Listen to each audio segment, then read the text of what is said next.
ချက်ဖက်စစ်တပ်မင်းအောင်လှိုင်ကကိုကျွန်းကိုသွားပြီးတော့နော်သူ့အနေနဲ့မဖြစ်မနေနိုင်ငံတော်အာဏာကိုရယူရတာဖြစ်တယ်တဲ့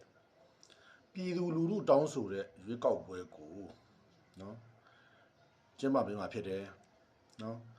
ပြည်သူလူထုအနေနဲ့ဆန္ဒမဲပေးရမှာလဲဒုတာဝန်အရေးသုံးပါးကိုလေးစားလိုက်နာတဲ့သူကိုရွေးချယ်မှာဖြစ်ပြီးတော့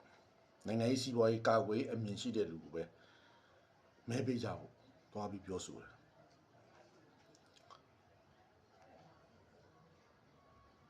နိုင်ငံတော်အာဏာကိုမဖြစ်မနေဟလားသိယူတယ်ဆိုတော့ရယူရတယ်ဆိုပြီးတော့စကားကိုပတ်ဝန်းလေးတွေပြောတယ်နော်နိုင်ငံတော်အာဏာကိုလိုချင်တာမှငန်းငန်းတက်ပြီးတော့နော်ဒေါ်ဆောင်သူကြီးလက်ထက်မှာတည်တမြင့်ကြနေတယ်ကောင်းအောင်မင်းတို့ဒီရွေးကောက်ပွဲကိုထပ်လုပ်ဖို့ဘယ်ပြည်သူလူကတောင်းဆိုတာလဲဘူးမှတောင်းမဆိုဘူးမင်းတို့ရွေးကောက်ပွဲတွေက1990လဲလောက်ခဲ့ပြီးသွားပြီပြည်သူလူက NLD ပဲပေးတယ်2015မှာလဲ NLD ပဲပေးတယ်မင်းတို့ချန်ခိုင်ရေးပါတီဘိုးဘကွက်ရှုံး2020မှာလဲ NLD ပဲထပ်ပြီးတယ်အဲ့လို NLD မဲနိုင်လို့မင်းတို့ချန်ခိုင်ရေးကတိုက်တွန်းလို့မင်းတို့အာဏာသိမ်းတာလေဘာလို့မဖြစ်မနေနိုင်ငံတော်အာဏာကိုယူတယ်လို့မင်းပြောတာလဲရွေးကောက်ပွဲထပ်လို့စရာအကြောင်းကိုမရှိတော့ဘူး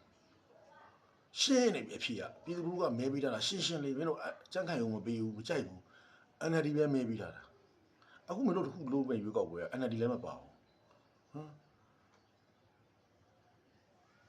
ဘယ်သူမှလည်းမကြိုက်ဘူး